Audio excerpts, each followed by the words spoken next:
Welcome to another Top of the Table interview. Join us as we hear stories and advice from MDRT Top of the Table qualifiers. Welcome to our Top of the Table podcast. I'm Sandy Schussel. My work is helping advisors whose business has plateaued accelerate their business to the mid six figures and beyond. This program is devoted to learning what gets someone to the top level in the MDRT. I have the pleasure today of talking with Peter Nelson, president of Nelson Insurance Advisors in Bristol, Tennessee. Peter has been in the business for over 20 years. He's qualified for the MDRT 5 times. He made quarter of the table in 2023 and top of the table this year. Peter's specialty is helping self-employed professionals and business owners take large tax deductions every year using cash value life insurance and annuities in their investment portfolios. I'm excited to get our conversation started. Peter, if you're ready, we'll get started. Absolutely. And thank you so much for this opportunity, Sandy. I'm really looking forward to it. Cool. I always start with asking someone what made them get into this business. And here's where I'm coming from. You're a little kid and someone says, what do you want to do when you grow up? And you say, oh, I want to be an insurance agent when I grow up. Says nobody. Nobody says that. Where was the point where you said, let me try to get into this industry? Well, actually, it's interesting. I kind of grew up in the business. I tell people. Did I ever have any intentions of getting into it? Probably not, though. I'm a big outdoorsman. My dad brought me up hunting, fishing, doing all that stuff. My first major at Penn State University was fish and wildlife management.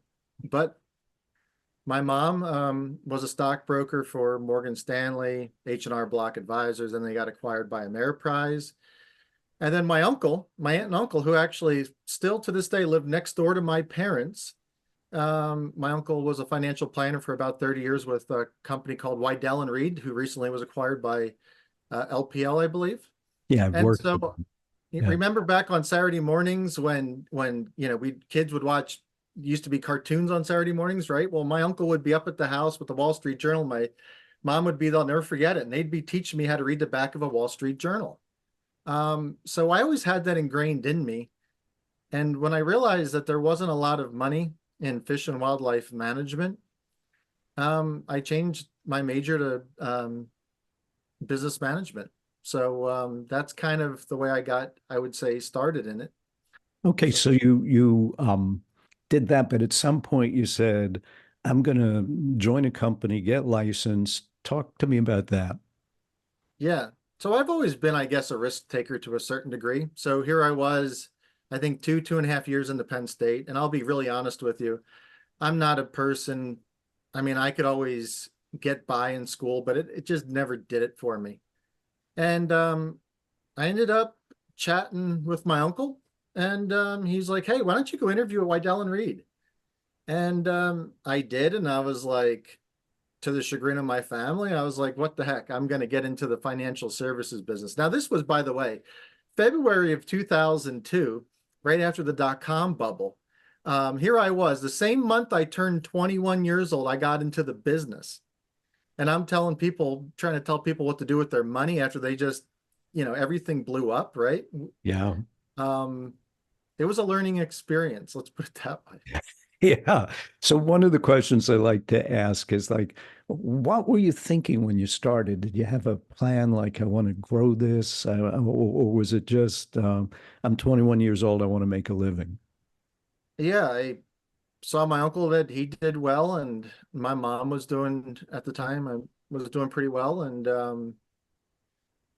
I wanted to get into that, right? But I had no idea what to do, how to do it. They throw some product at you. We were big into, they taught me how to do financial plans. That's how I got started, selling financial plans. And I'm kind of glad that I learned that early on, but I had no direction. I had no mentor. I had no one.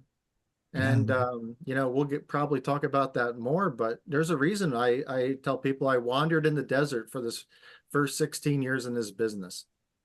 Yeah, it's so interesting. Van Miller has a similar story of his.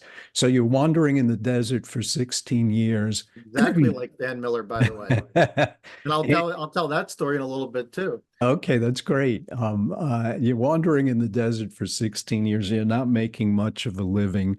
There were things that you knew to be true when you started, but what surprised you? What surprised me? I think what surprised me was I would say that I lasted as long as I did by really not knowing anything in a way. I mean, I learned stuff, right? But even to this day, I always joke that I lasted as long as I did because I have a German background and I'm just too stubborn to quit in a way, right? Yeah. But it's frustrating in a way. I look back and, you know, I think this industry does. I love this industry. It's done, I mean, everything for me and my family. At the same time, it really frustrates me to see that I could just wander through the desert for 16 years like that. So one of the passions that I have in a way is I don't want anybody that gets in this business, and we need people to get into this industry, right? I don't want them to do that. I really don't. I want to, show them that you need to ask questions. You need to stop telling people stuff because you don't know anything, right? Ask them questions that'll allow them to clarify in their own mind what would be best for their situation. So I guess in my early career, I learned how to do everything the wrong way, right? Tell me what you So, mean. well, I never had a process to begin with. Let's talk about that. Every good insurance professional advisor has a process they take their clients down through. For example, I pretty much, for the most part, Van Miller taught me the process that I go through. We typically will ask 5 questions up front. Then we take them through what we call an emotional fact finder, or what's your plan? And then we take them through that factual fact finder. Okay. That are really all, and through that whole process is a plethora of questions that once again allows them to clarify in their own mind what would be best for their situation. As people say, I'll never forget it. I was in Houston, Texas a couple of years ago with an agent of mine down there, and this guy goes, "Mr. Nelson, what are you going to sell me?" And I said, "Look, I got out of the selling business years ago. Would you have a little fun with me for a second?" He goes, "Yeah." And I said, "Wouldn't you agree with me that the American public hate to be sold to?" And he goes, "Yeah." I said, "But wouldn't you also agree with me that the American people love to buy?" And he goes, "Don't we love to buy?" And he goes, "Yeah." And I said, "I just want to be quite clear with you. I'm just the facilitator of the purchasing process." And I stole that, by the way, from Bhupinder Anand, who I love to death as well. But, Yes. you know, that's that's what I've learned now. And stop trying to, for most of my life or career, I just tried to sell people, and I don't do that anymore. I don't even care if you buy, you know? Yeah, anyone who's interested in learning more about Bhupinder can look at that episode of this podcast. And it was a wonderful episode. I've watched it multiple times. I adore Bhupinder. As a matter of fact, last year at MDRT, after his one talk, I grabbed him and we're walking down the walkway there in Nashville at MDRT, and I was like, I almost wanted to pinch myself because it was just be able to, walk for a couple 100 yards, 200 yards of Bhupinder and just to pick his brain. I mean, that's what $1 Million Roundtable is all about and why I love this business so much. Yeah, so Peter, I'm curious that here you are roaming around, not knowing what to do, not having a process. Why didn't you ask somebody for help? I don't know if I even realized how bad I was at the time. Does it make sense? I don't know. I Yeah, mean, I made a living to a certain degree, not great, not one of the best, never qualifying for trips or whatever, but I just subsisted. And I think, and I'll be really honest, I always try to be as unfiltered as possible. Some people like it, some don't. right. I don't think I was mature enough. Okay. As a person, I'm okay. I'll say that. I just wasn't mature enough. I think when my son was born, my wife that I think the world of, I think a lot of that played into it. I really, I really do. I just grew up. I always tell people, if you want to get really good, go have children. Go have a lot of children, okay? And do it sooner. If I would have, maybe I would have had children, sooner and all that, and just become a family man, which I try to, pride myself on now. I think that really changes a person. If having a child doesn't change you, I always tell people you got to reevaluate your life, you know. Yeah. So having a child made a difference for you. There came a point, I saw it in on your LinkedIn that you stepped out of the industry and started to do something else. And I guess that was because you weren't making a good enough living. But tell us about that. Yeah. It was about April of 2013. I would say it was the low point of one of the low points of my life, actually. And I was just, I felt like I was a failure. I was going through some personal issues at the time. And my great uncle actually worked for AT&T. So AT&T was kind of one of those, it was in my blood in a way. And so I went to work for AT&T, and it was okay. I think it was good to change up in a way. I still produced on the side a little bit, never gave up my insurance license, here and there, but not full-time production or anything like that. And July of or March of 2018 was when I got back into the business. It was funny, we had moved to the South. I'm originally from Pennsylvania, moved down to North Carolina. My father-in-law got diagnosed with dementia, and we needed to be closer to them. They were living in Myrtle Beach, and we got down to Charlotte. I took a transfer for AT&T, and I'm a country boy. It was a big, Charlotte's a great town. There's a lot going on there. I think it's now the second largest financial hub in the country, but it just wasn't for me. Yeah, it's a And city. It's a city, not, and country boy not going to get along so well there. me and my dad took a fishing trip up to Bristol, Tennessee, for trout fishing. And I fell in love with the area.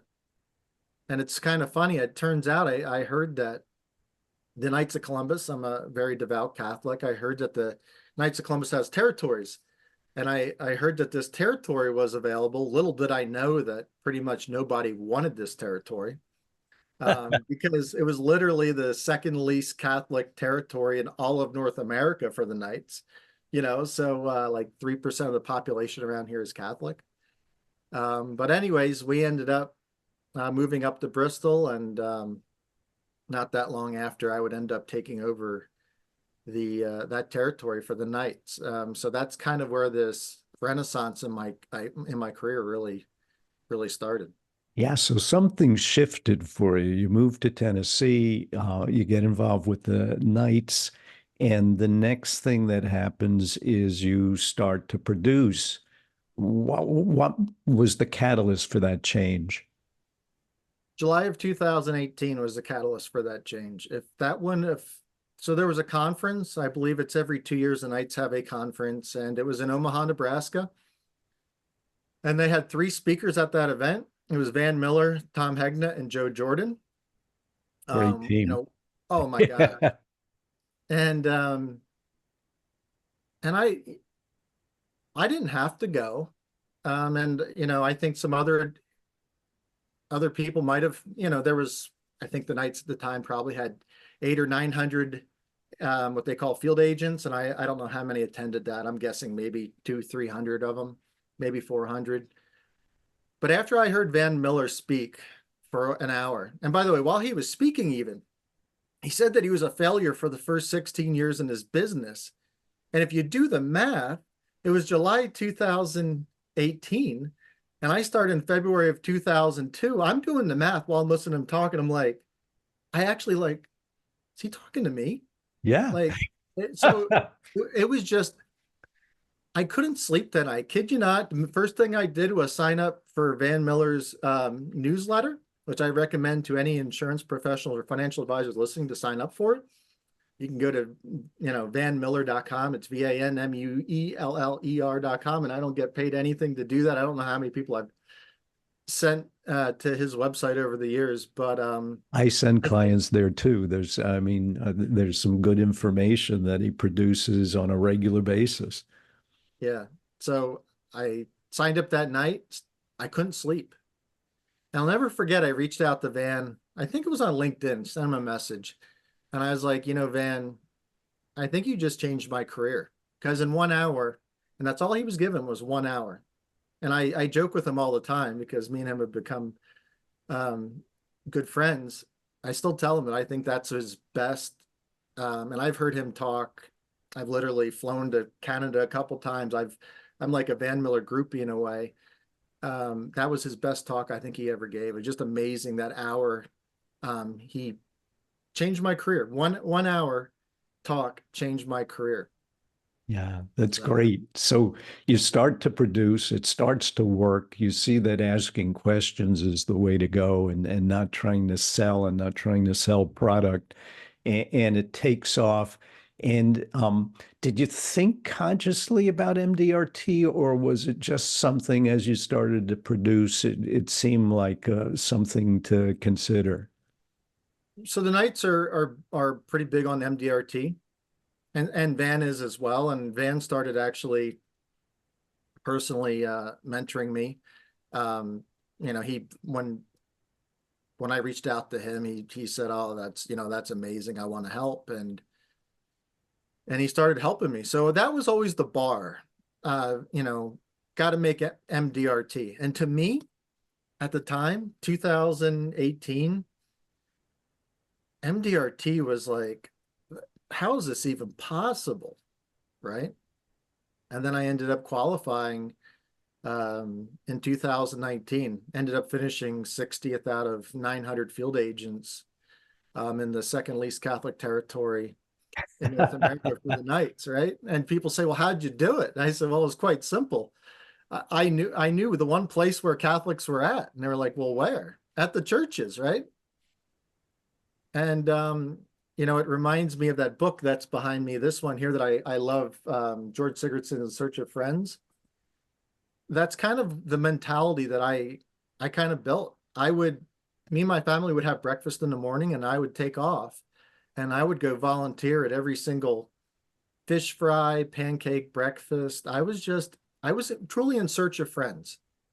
And that's the way I build a business. And I think, Yeah, well, people want to hear about this. Someone sitting there saying, I'm kind of stuck. Was making money. I'm not struggling anymore, but I can't seem to move ahead. And they say, well, what can I do? How can I make that better? So talk a little more about the whole going to every fish fry and all of that stuff, because obviously that's how you started to pick up clients. right. I mean, now with the Knights, you actually have members already that have policies on the books. They're members of the Knights. Okay. So maybe that potentially makes it a little bit easier in a way. But at the same time, it's not like those people have to buy from the Knights of Columbus, right? So it was just getting to know people. First of all, they're always looking for volunteers at events. And this is for any event. People ask me all the time, how could I find prospects? Go do good. Go volunteer. I don't care if it's at the Lions Club or it's the Ruritan Club or if it's at Knights of Columbus, your local church, synagogue. I don't care what. But you got to be in front of people, right? Hmm. What did Ben Feldman say? The three keys are see the people, See the and people. see the people, right? Right. And and also John Savage, what did he say? People don't buy insurance, people buy people, right? Hmm. People know me in this area. They know Pete Nelson, right? And I like Turner Thompson does every time he shakes hands. It's not just Turner, it's Turner Thompson. I always did that. It's Peter Nelson. Nice to meet you. I want Yeah. everybody to know my name. I'm on the back of the church bulletins for a reason. Do church bulletins advertising really produce a lot of quote unquote leads? Not really, but people are always seeing my face. They know me, right? Own your community. That's what it's That's about. That's great advice. So talk about the structure of your business now. Your brother's involved in the business. Talk about like what that looks like. Yeah. So I have agents spread across the country. Um, People ask me, so why do you have agents? And when Van said he would agree to help me, he said, there's two things you gotta agree to right up front or understand. He says, one, assume that nobody knows anything about life insurance or annuities, including most insurance or financial advisors on top of that. And he said, two, you got to give back. So the reason I've decided to go having agents and all of this, I'm not an IMO or anything like that. I think I kind of call it like a producer group or something like that. But um, I could just do my individual production like most guys do and be good to go. But when he said those words, I got to give back. I don't want people, if agents come to me and I agree to help them, and I don't know how many we have right now, not many, maybe like 15 or so. But if they come to me and they're going to learn my process, I want to help them. I truly do. I want to make sure that they don't wander through the desert for 16 years or this horrific fallout rate of what, 75% fail within 3 years in this business. Yes.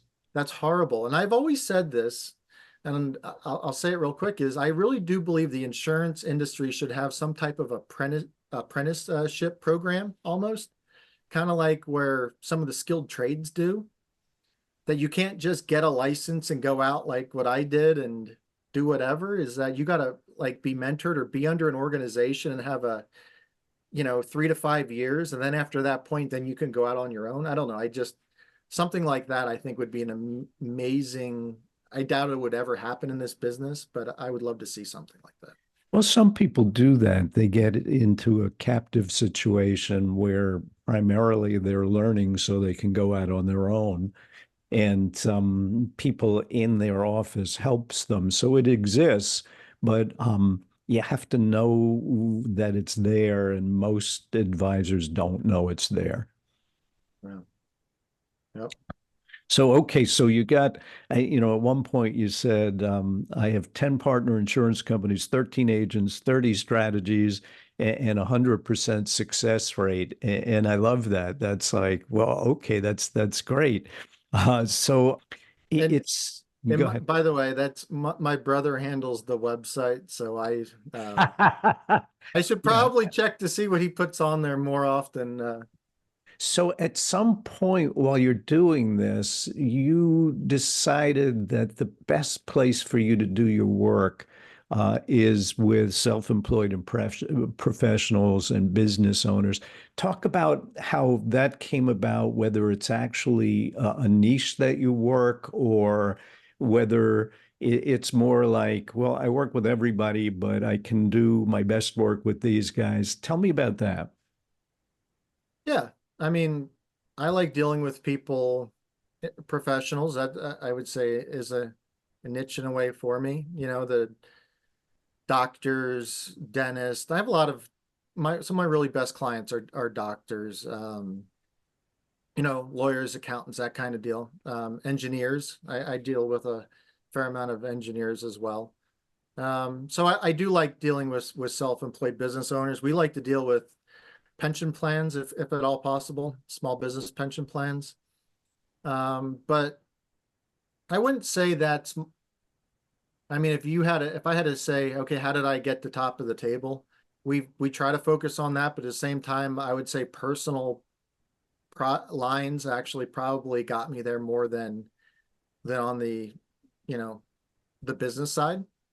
Even though we're looking to grow the business side more, and I love those for the right person, the 412(e)(3 small business pension plans that, by the way, like 99% of all insurance and financial professionals have no idea how to actually do them correctly. That's why nobody messes with it. I like to do things that other agents don't like to mess with. And Yeah.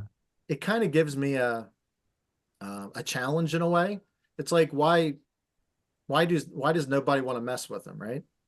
Well, I can tell you why nobody wants to mess with them, because they're a pain in the rear end. But they're really beneficial, you know, for the small business owner that is cash flowing really good. And really, the question I always like to ask is, let me ask you a quick question.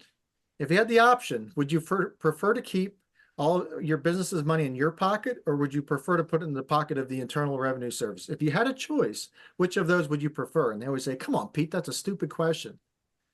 Yeah, but then why are you doing the other one? Why are you putting it in the pocket of the Internal Revenue Service? And they go, well, we just didn't know. Yeah, and that sounds a lot like Van. So who else besides Van Miller has helped you to grow to the level where you're top of the table now? Well, thank you for asking. I'm actually sitting here and I wanted to just mention some names and I had it written down here so I don't forget. But, That's it all fine. started really with Van and then Jim Ruda. I met Jim Ruda and I think the world of Jim Ruda. He coached me for quite a few years and he's like family to me. Tom Hegna. Um, I love Tom Hegna to death. And then Tom Hegna introduced me to Curtis Cloak, who's one of the smartest insurance and financial advisors in the country, in my opinion. I love Curtis to death as well. His RNG financial planning software is pretty darn awesome. Bhupinder Anand, I already mentioned him. He's great. I have dice here. Where are they at? Oh, here's my dice because Bhupinder always likes to talk about a dice in regards to critical illness. So Yep. there's that. Joe Jordan. Joe Jordan, I absolutely love Joe Jordan to death. As a matter of fact, tomorrow I'm leaving for Detroit. He's speaking at one of my companies at their conference, and I wasn't gonna go, but when I heard that Joe was going to be speaking at it, I had to go just to support him. And I'll never forget it. The first time that Joe, I looked at my phone and I'm like, Joe Jordan is calling me, right? And we've become good friends and we've collaborated on a couple things behind the scenes. And anyways, I just love him to death, and we both share the Catholic faith together. So yeah, George Sigurdson. My gosh, the professionals forum, of course, Sandy, that we both attend. Um, I've got at this last one, I've gotten to know George a little bit closer, and we both love. I love hockey. I know he's from Canada, so he was born loving hockey. Right. Just absolutely amazing individual, and like I said, his book In Search of Friends. I just ordered 20 of them for I'm going to be giving them out to all my agents. I think that book, along with your book, by the way, which I love also, this one, just two great books. Don Graves talking about reverse mortgages. I love Don Graves. Tom Love with the Professionals Forum. I mean, what's not to love about Tom Love, the man of the 10 pay, right? Right. David McKnight, Turner Thompson. My gosh, that guy is just. Someday I want to grow up and be like Turner Thompson. I mean, there's a guy that literally, what was it, in the mid 60s? There he is on a debit system in Detroit. Speaking of Detroit, I'm heading there, but um, during, I think, the race riots were going on, and that's where how he learned to do insurance. My gosh, the time that I've gotten to know him and spend with him at the Professionals Forum is just awesome. David Kinder, Ed Slott, Moshe Malevsky, and last but not least, you, Sandy. Like I said, you know, what you do is very special, and I just learned that I think Van instilled it in me at the beginning was that you gotta all these amazing, talented people. If you just reach out to them, they'll help. And it was almost like, in a way, I think I lucked out because I kind of got passed along. Like, I met Van and then I met Jim, and then Jim was like, go talk to Tom. And then, oh, Tom was like, you should go talk to Curtis. And then it just boom, boom. Like, it's like someone pinched me. It just, I've just been so lucky. God has been so good to me. Um, It's just amazing, really. And it's really true that the top of the table guys are always willing to help. I mean, Van gives his cell phone number out, and people don't call it. It's the most amazing thing. I'll say, hey, talk to me. I'm not going to try to sell you anything. Just talk to me. And people won't do it. And it's too bad because there's so much that you can learn if you just open up to other people. And I like to ask the question of if you had it to do over again, what would you do differently? I think I already know the answer, but you can say it. I would say two things. Well, I'll say one thing I haven't said yet. Van taught me that when you start spending more time on your career instead of on your hobbies, you'll actually have more time for your hobbies. And when I actually started becoming a professional, like trying to be one of the best and learning everything, I mean, all these books behind me here, and just I loved hunting and fishing. Okay. I would spend more time on hunting and fishing than my own career. So that would be, I guess, the first thing. But stop telling people stuff, ask questions, and find a mentor. Okay. Find somebody, one of these amazing people in the business. And if you're scared to reach out to any of them, reach out to me. I'm still a work in progress, but I'm doing okay now. I want to help. This George's book, In Search of Friends. My lifelong goal is just to be in search of friends. That's all I want, right? And you're good at it too. So that's just something that happens when you make a decision that that's what you're going to do. Oh, and one last one. Buy as much cash value life insurance as possible when you're young. That's the one thing that I kind of bugs me. George Sigurdson just talked about that at the professionals forum. And there's a guy that he at one point he was paying $400,000 a year in premiums. So up in Canada, he had to make like 800,000 just to pay all of his cash value life insurance premiums. Yeah. Just buy as much as you can early on. And it's just amazing what this stuff does when you season it and allow it to grow. My gosh. Yeah, and I talk with agents, advisors all the time that sell things that they don't own. And it's like you need to own it so you understand the Look, value of it. hold on, Sandy. I'll grab them, all my policies right now. I pull them out all the time. That's another thing Van taught me, but there's all my policies right there. I Yeah, think there's $4.5 million worth right there, something like that. I don't know. yeah. So is there any concern, fear that you won't make top of the table again? No, because you know what? I thought MDRT was like I'd never hit it, and then they're so right. Once you hit it, I truly do believe regular baseline MDRT should be like the minimum, right? I said at one point a couple years ago, if all I do is just hit MDRT, I'm going to quit this business, and I meant it. If that's I just what you do, all that you do. Right. And I Yeah, see guys, God bless them. They're not bad agents and they're doing good things, but they're okay with just making MDRT. yeah. I'm just not built for that anymore. I have to, and then I want to get, you know, two times top of the table or be like Sanjay Talani. What was the crazy number he did? Like it Oh, was like 100 times TOT or something. yeah, yeah, yeah. But Amazing. it's all possible when you have goal setting, right? Tony Gordon talks about that all the time. You got to have goals. Yeah. Top of the table is not as hard to achieve as what people realize, and it's really just you either going to write more policies or you're going to write bigger cases, right? Or a combination of both.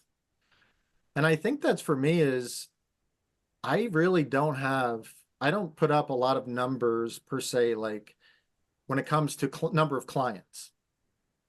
I just have really, really good clients. And as a matter of fact, right before this call, I think it was like 20 minutes before this interview here, A client of mine called up and he asked if I was licensed in Maryland, and he wanted to refer me to his children that live up in Maryland, right? They're in their 30s, I believe. And I said to him, I said, I said, this is one of the greatest calls I can ever get because I primarily work, to be honest, on a referral only basis.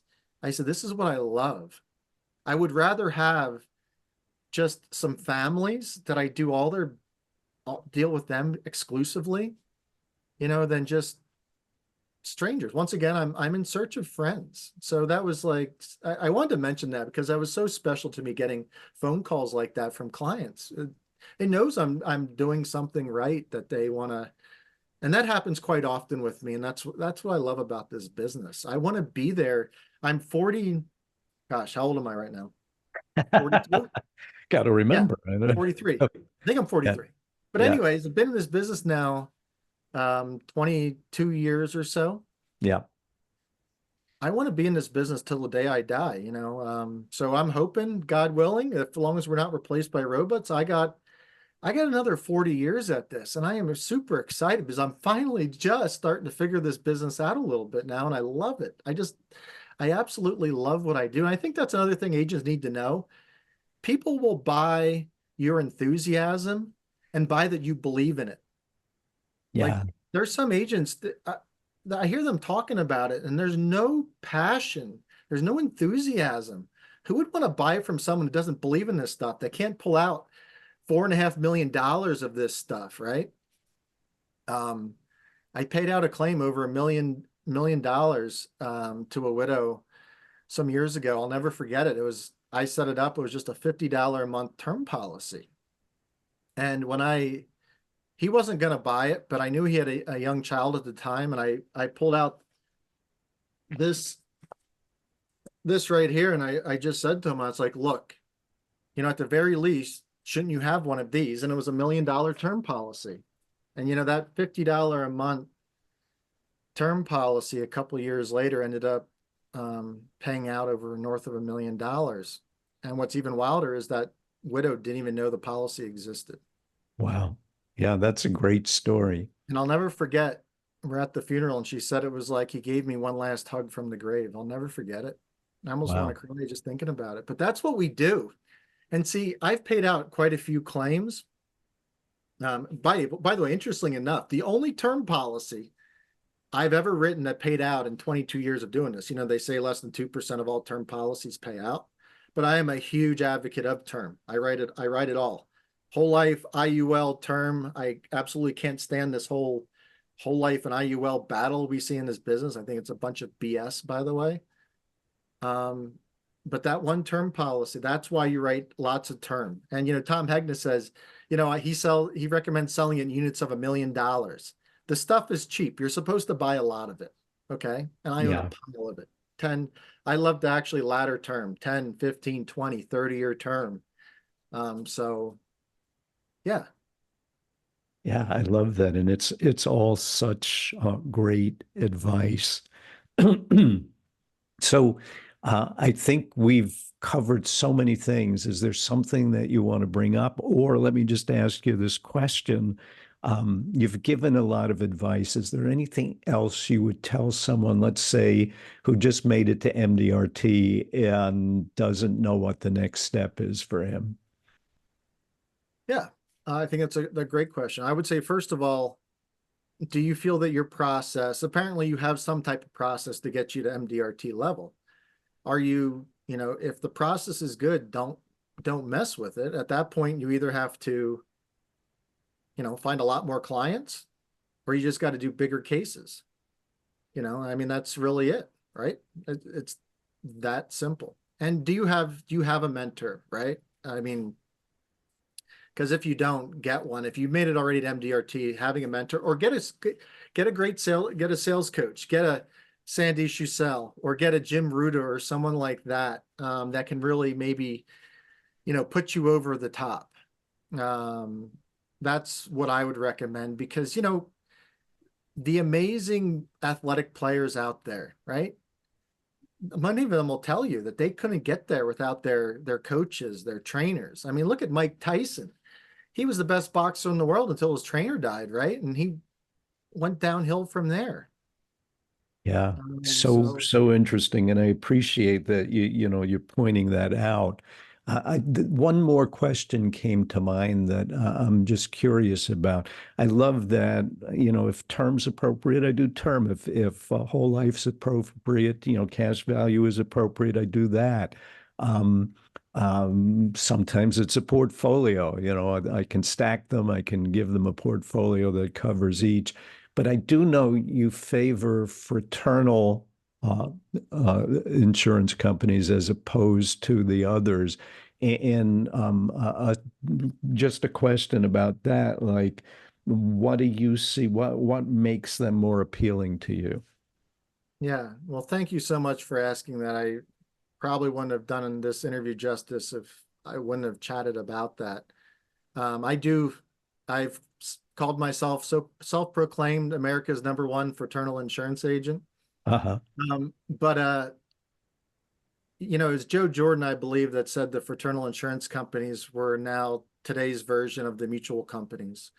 Um, I got that sort of course at the Knights of Columbus, but what turns out, um, there's an I learned this through it's called NAFIC, North American Fraternal Insurance Counselors, I believe is the or companies or whatever, but organization of all the fraternal insurance companies. There's 54 of them in this country. I don't know if you knew that or not, right? And I don't know even how many we're licensed with here. I have a whiteboard I'm staring at. We use about 10 or so, but you know, a fraternal insurance company in a nutshell is a 501(c)(8). Most people know of like 501(c)(3)s, right? United Way, March of Dimes, all the, right? So a fraternal insurance company they don't pay federal income tax, all right? And as a result, though, because they don't pay federal income tax, they cannot keep the profits. So that's where they can really build some unique products. And remember that fraternal insurance companies have members. You actually belong to something. I think in this world that a lot of people would feel like this world is going downhill. With fraternal insurance companies, the minute you take out a policy, you're a member. You belong to something. You're not just a client, right? And I've gotten to know some of the vice presidents. I'm actually to Detroit. I'm going to be heading to the Catholic Order of Foresters meeting. I've gotten to know the people that run these companies, and there's some of the most amazing and beautiful people.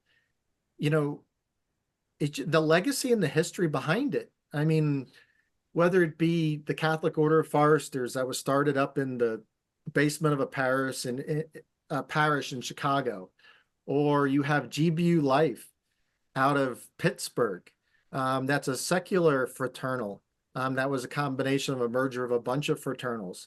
GCU, who's now open to anybody. We do a lot of business with them, and they're Byzantine Catholic. Their roots there. There's just so many of them. The Italian Sons and Daughters of America. I could go on and on, but they tell an amazing story, and they have the products are so beneficial, and they have little quirks to them. And so you would say, what is my #1 niche? I have literally spent hours upon hours tearing all of these companies apart and finding out how those little niches, how they can be beneficial for the clients. And when you sit down with us, you're going to find out you've probably never heard of some of this stuff. And and even my agents are like, how do you know all this stuff? I don't know. I stay up late at night and I'm an analytical like that. But I've been taught by like Vanny taught me that you can be an analytical at home when you're tearing the stuff apart, but you cannot be an analytical in front of the client. Right. And that's the big mistake we make, right? And so that's the way I do things. And I've even found some mispriced policies out there, which doesn't happen very often anymore. And that can actually be very beneficial to a client. Um, and as I say to people, if there's a deal so good to be true, you probably want to grab it because they're going to catch on to it and probably change it, right? That's the truth. Yeah. Yeah. Beautiful. Peter, I thank you so much for doing this, and the information that you've given is great. And I hope you work your way up to chairman at top of the table, and you'll be like the next Ben Feldman. So looking forward to seeing more of you, and thank you. Well, thank you. And I volunteered at traffic PGA last year at MDRT. So I guess you got to start somewhere. So who knows? That's right. That's cool. That's really great, and it's a great story. And thank you for sharing it. Well, thank you so much, Sandy. I really appreciate this. God bless and Godspeed. If you want to talk with me about your journey to the top of the table, contact me at sandyschussel.com/conversation. I'll see you at the top.